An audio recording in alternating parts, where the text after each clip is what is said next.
if somebody has at least one audio conversation with a digital clone, they are 3 times more willing to actually be a long-term customer of whatever a customer looks like, because they're building that relationship that much stronger.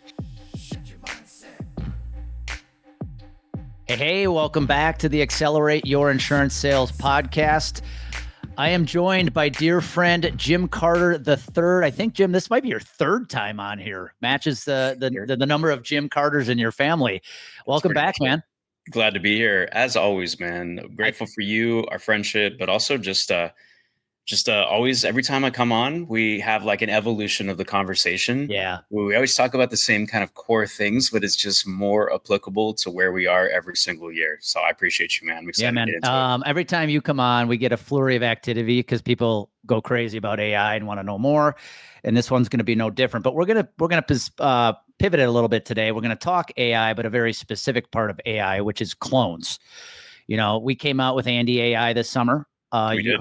You built the clone for us, which was amazing.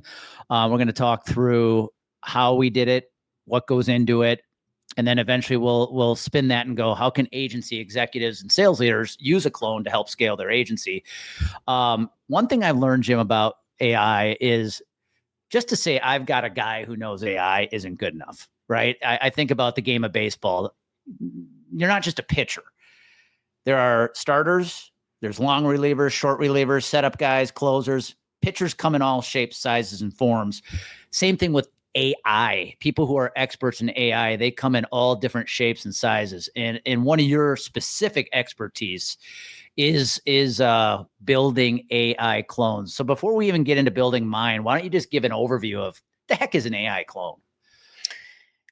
I mean, the beautiful thing about it is it's a reflection of the data and the output that you want. So it kind of can be whatever you need it to be. It's really just like the short, simple answer. But the more legitimate answer is it's an augmentation of yourself.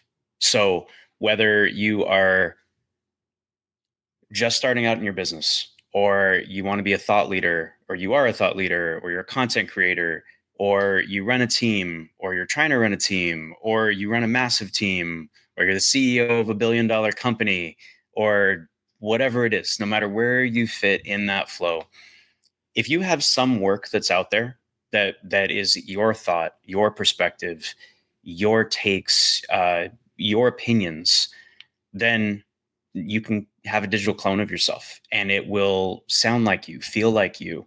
It has the same emotional range, right? So Andy, I think of you. You've been creating content since the day I've met you.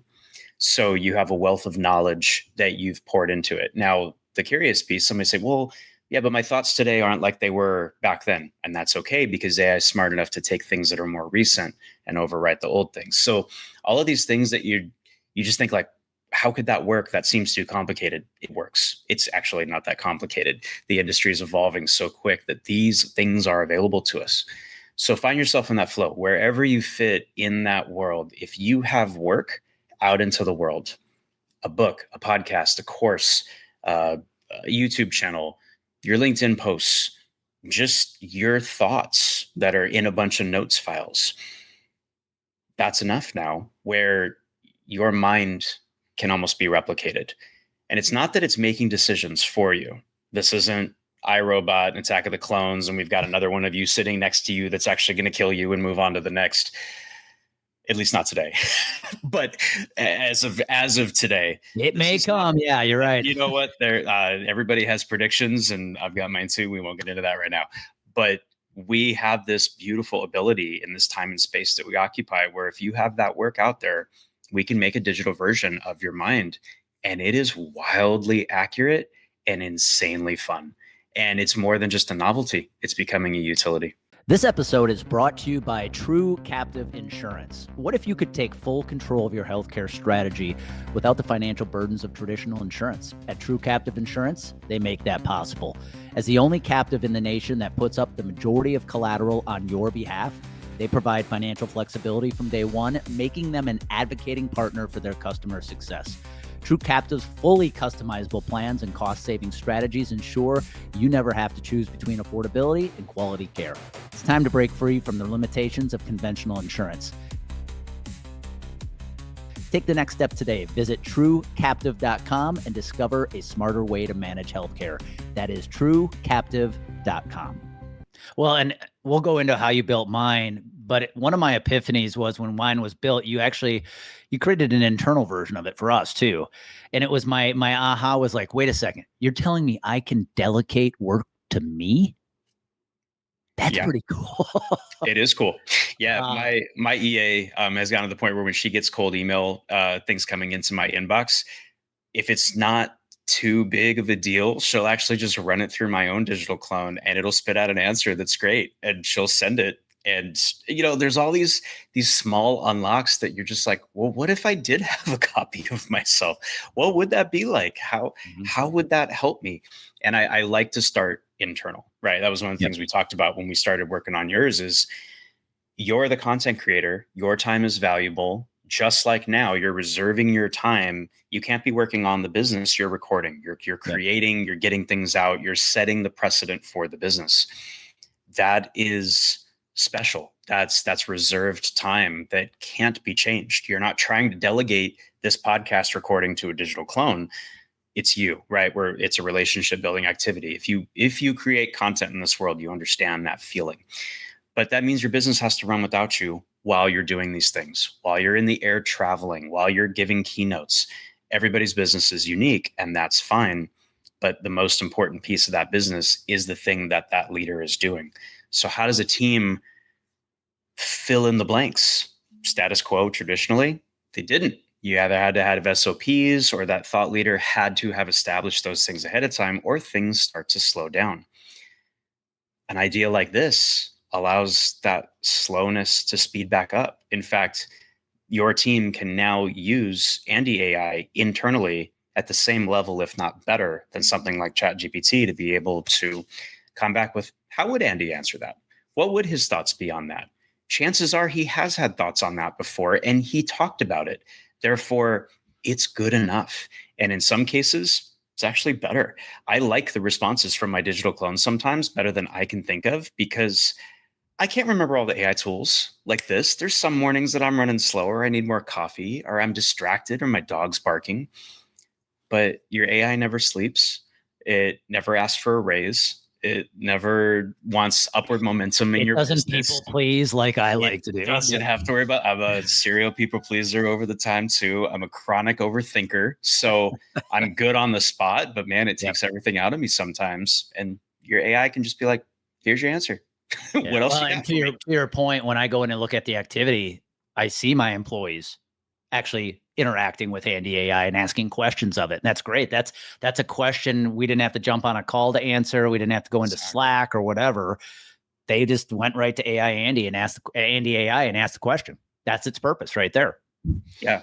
And if you were to compare, well, you still want to use things like Chat GPT or Claude or some of these tools, but those are generalized knowledge. And this is what I like to always bring it back to is everybody is, okay, how is this different from Chat?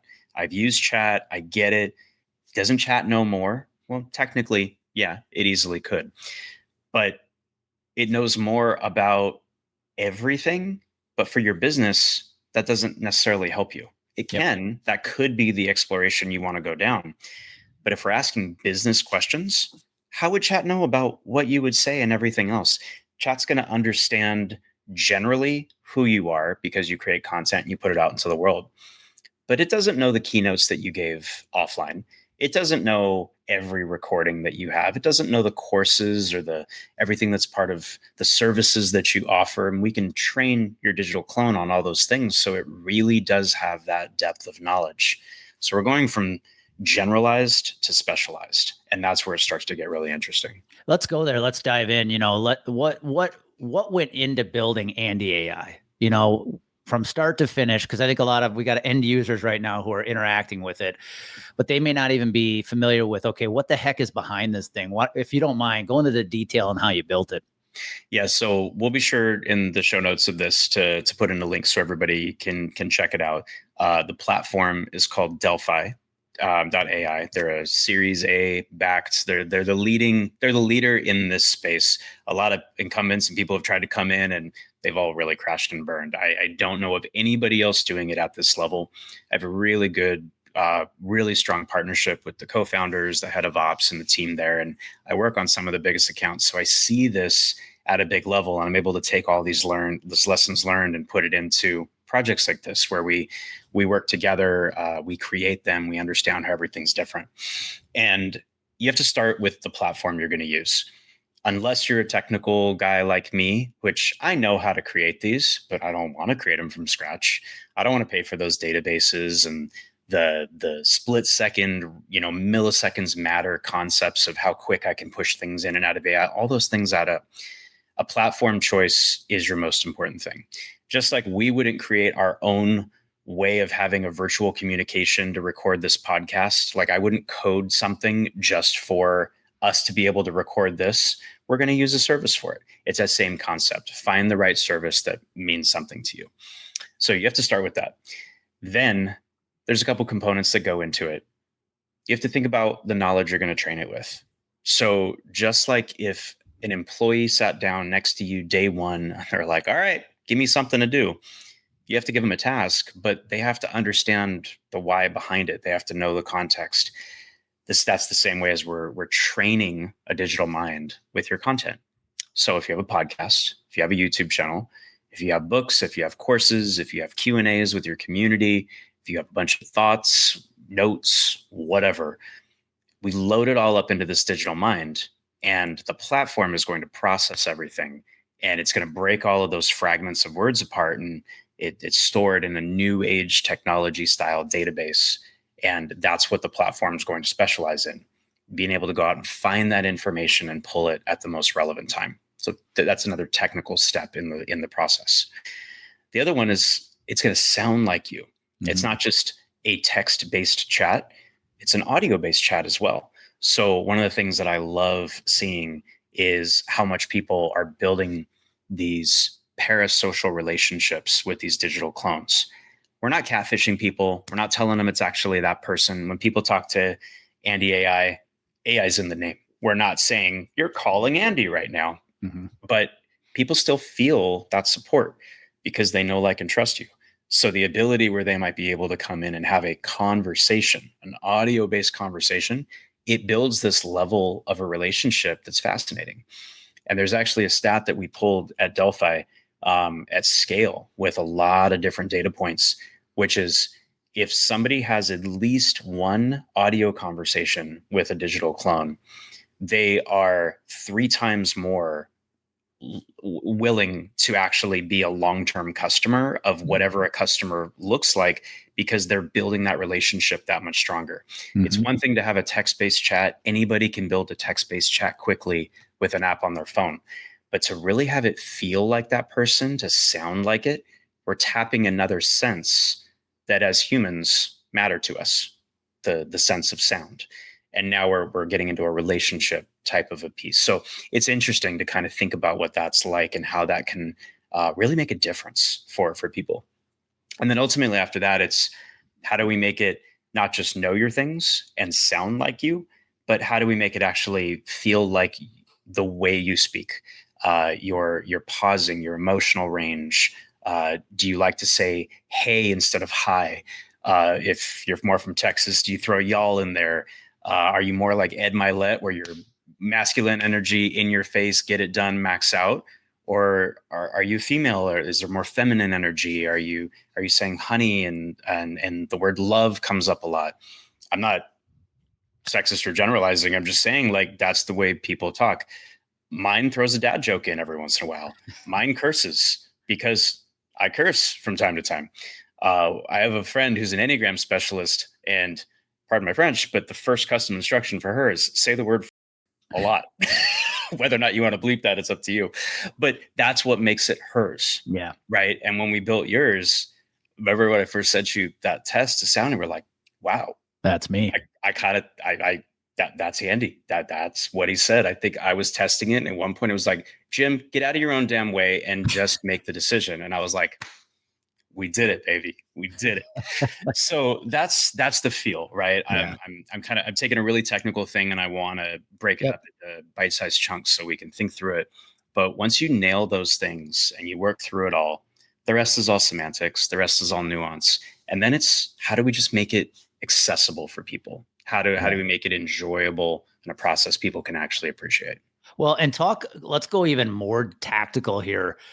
What made building Andy AI probably so effective was, correct me if I'm wrong, we essentially hooked up my LinkedIn, YouTube, coaching call recordings, and literally fed it years of that content to build out call it, I don't know, the database of communication that Andy AI was going to be able to use. And I think when it came out, what was it, 3.3 million words of mine that it was using? Talk a little bit about the tactical side of how we actually fed it the right content.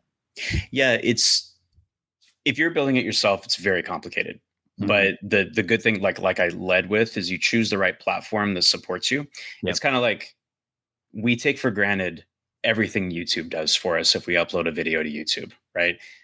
I've been an engineer I've been a software engineer my entire professional career.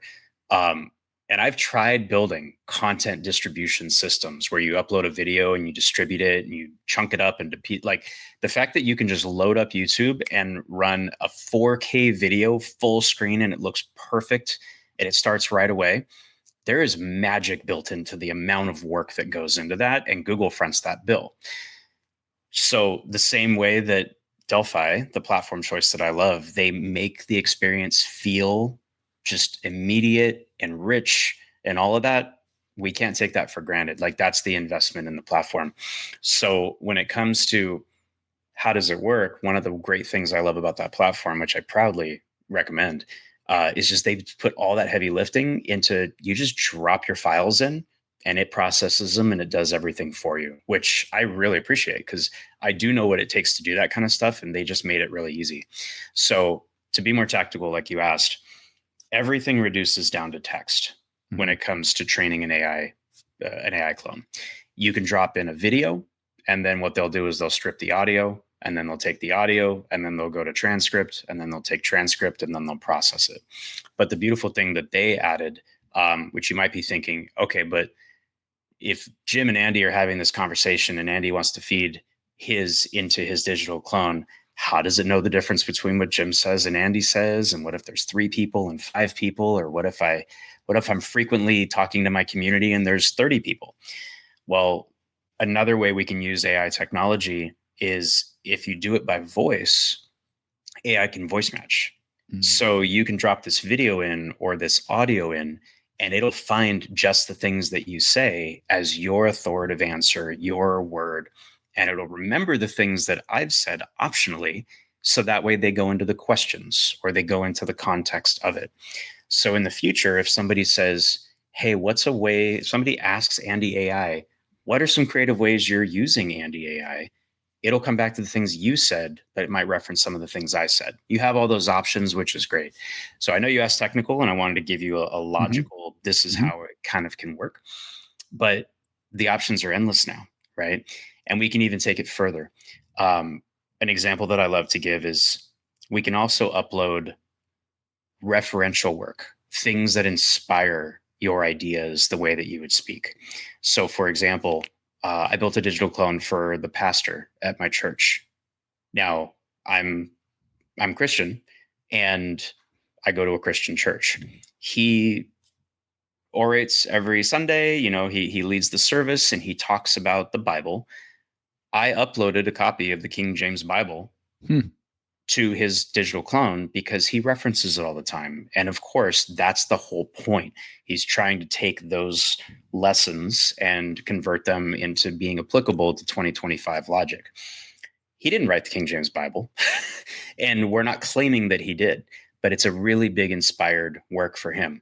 So if I asked you to move your camera and show me your bookcase and pull out 5, 10, 50 of the most inspired books that help you with what you do. If we're watching on video, I got my bookcase behind me too. There's no reason where you have the right to be able to do that, to be able to put referential works in there, things that your mentors say, things that you understood over the years. These are options that we have available to us, which are great. Because if you are citing your work based off of anchored content, we can also add that anchored content in, and it just gets better and better over time. So there's a lot of these, like I said, the rest is kind of nuance, and that's where the magic starts to feel real. That's where it's like, wow, that is the way that person would speak. That is an answer that they would give. And then the question is just, how curious are we to experiment with this kind of technology and see what it would do for us as a business, as a human, as a thought leader, or just as a legacy play, something to kind of immortalize your mind. It opens up a lot of opportunity. Yeah, I think one of the things I find intriguing with Andy AI is not only do we have all that past content to use to build the foundation of Andy AI's vocabulary, because it's hooked up to the channels where I produce a lot of content, Andy AI is going to continue evolving as my content evolves. Correct. So it's not a static, you create, set it, forget it. That clone is actually evolving with your content. That's right. So an example is this, right? You're going to publish this to your show, and you don't have to manually take this and feed it into it. It automatically syncs. So anything that is a public channel, whether it's web-based, podcast-based, YouTube-based, something like that, the platform will go and pull every single day. And the day after or the day of that this publishes, it'll automatically pick this up, match your voice, strip out the rest, put it into the mind. And now the next time that anybody asks Andy AI something, and this is referentially helpful, guess what? This inspires your conversation. Yep. And if this content contained contradictory messaging to something that maybe you said before, we can toggle a switch on that gives a bias to recency, which means that the more you create, the better it's getting. And it's also keeping everything more updated, just like a human would. We have new experiences. You and I were both talking about this. We both went to Europe this summer, and we have new experiences, the way that we're thinking about the world and such, that might just contradict a little bit about what we were doing just weeks or months prior. Mm-hmm. So the more content we create, the more it goes into the mind, the same way that a human operates. This is more recent to me, and this is the way I'm thinking. Therefore, that's how I'd want to answer. It sounds like it could be really technical. It's actually the most simple thing on the planet. We're just having technology mirror what normally happens with humans. And that's where it gets really fascinating, because it feels like this crazy, big, super technical thing that only Elon could come up with. But actually, if you just want your work to be out in the world, if you want this to be an option for people, whether it's your team or your family or your kids, it's an option for you. And it can be something that really can add a lot of value. Yeah, it's funny, as you were saying that, I think about what challenge are we having any challenges with Andy AI? And the only one I can actually think of is, I think we still have some people who just don't know what to do with it yet. It's so like, wait, you're telling me I can text and call ask you anything whenever I want? I think they're still trying to figure out what to do with that. But with that said, Jim, let's spin it real quick, because I go, okay, this is how we built it for Andy AI, for Andy Neary and Complete Game Consulting, how we work with our clients. I spin it now and go, okay, how could this be applicable to the insurance industry or an agency? And one thought I have, we work with a lot of agency executives and sales leaders. If I were a sales leader, or a great example, insurance agency CEO, who still wants to be a thought leader, not only to drive business to the agency, but also wants to be a mentor to the producers and the team he has or she has, this would be a great case of why to have a clone, so producers could interact, or team members could interact with you whenever they want. Absolutely. Why wouldn't we want that in our business? And it doesn't even have to be for that industry, just in general. I have private clients, people that I support, that they do have my number, that our agreement is that they can message me and I'll give them next best response. Well, you know what the next best response time is for a digital clone? As soon as it can give the answer, which is probably about a fraction of a second or sub 5 seconds. So if somebody has a really important technical question that they want to ask me at 2 a.m., my ass is asleep. I'm not waking up. That is not my next best response. So take it to an extreme like that, which is 24/7 really means 24/7. There's this thought leadership that can, I'm going to say survive you, but almost just like, it's almost this, it offers this ability that normally it just wouldn't be possible, even if somebody was paying you for that level of connection. So then we take it a little bit of a step further and we think, okay, well, how many times do people not actually reach out to you if you're putting yourself in that, what if I had an AI clone? Because they have the same quote unquote dumb question, or they actually feel like we're humans, right? Like we might forgive, but we don't forget. We're all human, right? If you ask me something, I'm going to think about that, and I'm like, that's just going to stick with me because we're human. Like we remember those things. Well, guess what? The AI is not going to judge. You know, there's certain things like we value having our mentor Chris Harder in our life. Yep. We met through one of his masterminds and things. There's things I'll ask his AI clone, which I built of him, that I wouldn't ask him. Not because I couldn't ask him. I can text him just like you can. Grateful to call him a friend at this point. But at the same time, I respect his time. I know he might not be fully available. Yep. And his clone's going to give me a good enough answer. And that's sometimes all I need. Or honestly, I kind of don't want to ask real him. I kind of want to see what he would think about it. And I don't want him to judge me for it later. Because again, we're human. We get in our heads. Yeah. So I have paid clients who have my number, who know that they can ask me questions, and they'll ask my digital clone before they ask me because it's the same dumb question or whatever else. I've heard all of those answers. And this is all new things that this hasn't even been possible before. So it's opening up interesting, creative new ways to be able to engage with people that we respect what their answer would be. Yeah, I actually didn't even think about what you said up until you said it. You know, when I look at Andy AI, I sell it as it's 24/7 coaching whenever you need it, wherever you want it, right? I'll have producers on their way to a meeting who are interacting with it, getting ready for the meeting and things like that. But I love what you just said. When you take the human element out of it, because it is not a human, it is not. There might be questions you're afraid to ask your boss or the CEO of your agency because they may answer, but also answer with some level of judgment. Like, why did you ask that? Maybe your knowledge isn't where it needs to be. Whereas behind that question. Yeah, why would you? I had a boss, a mentor that would always say, I still remember I'd ask a question. He'd turn his glasses down and go, now, why would you ask that? See? We forgive, we don't forget. Yeah, right? Exactly. But the clone doesn't have that emotion. The clone doesn't have the judgment. It just provides an answer. And so I absolutely love that. Couple more questions before we wrap on that.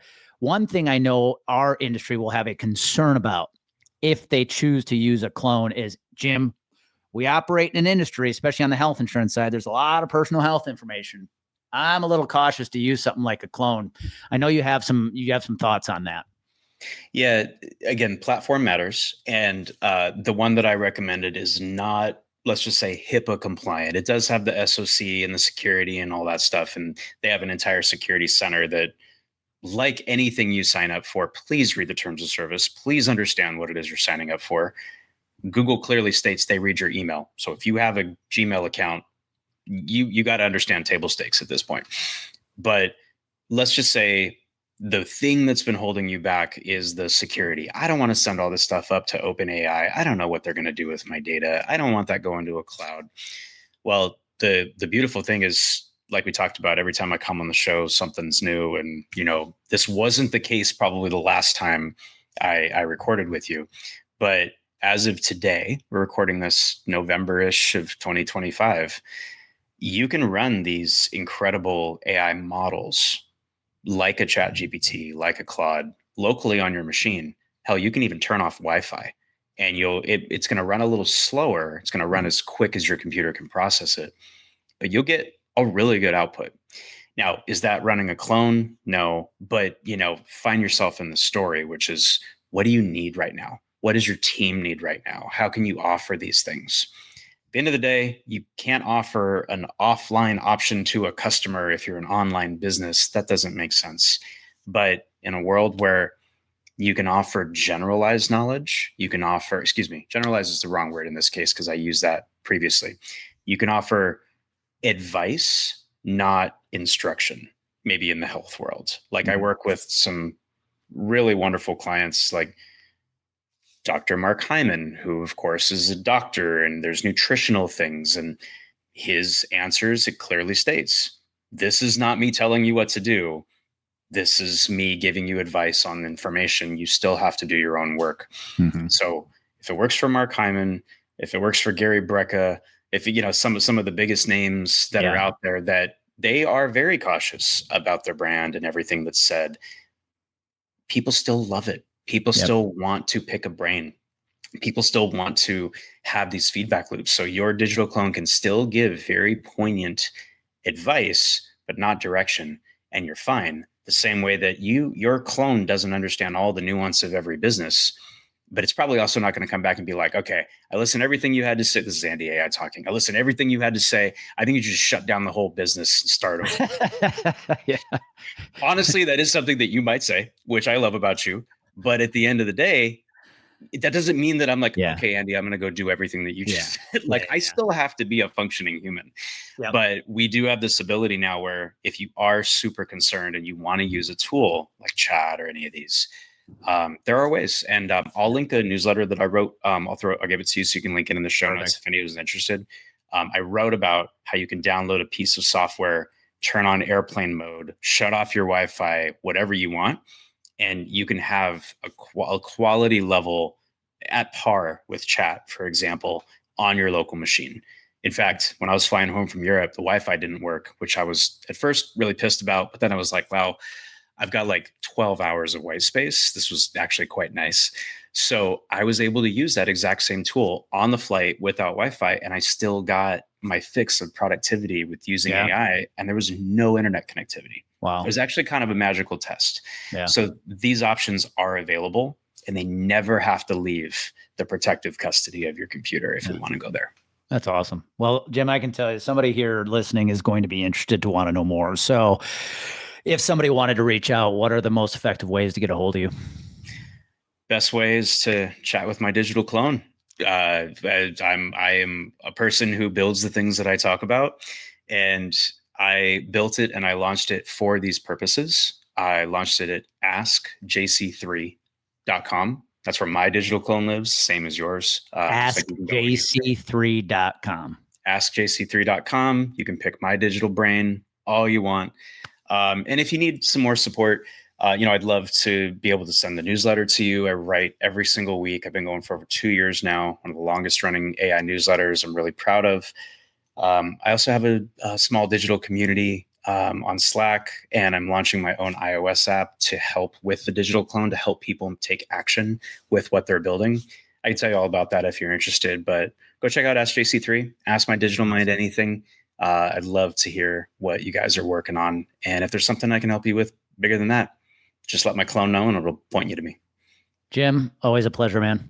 Right back at you, brother. Appreciate you. Hey, if you're tuning in, again, don't be contemplating how what stance you're going to have on AI. It is here. It is bearing down. It is breathing down your neck. And if you're not using it, you're going to be left behind. Clones are a way you can replicate, but delegate to yourself. And I know I've seen the efficiency with what it's done to our team.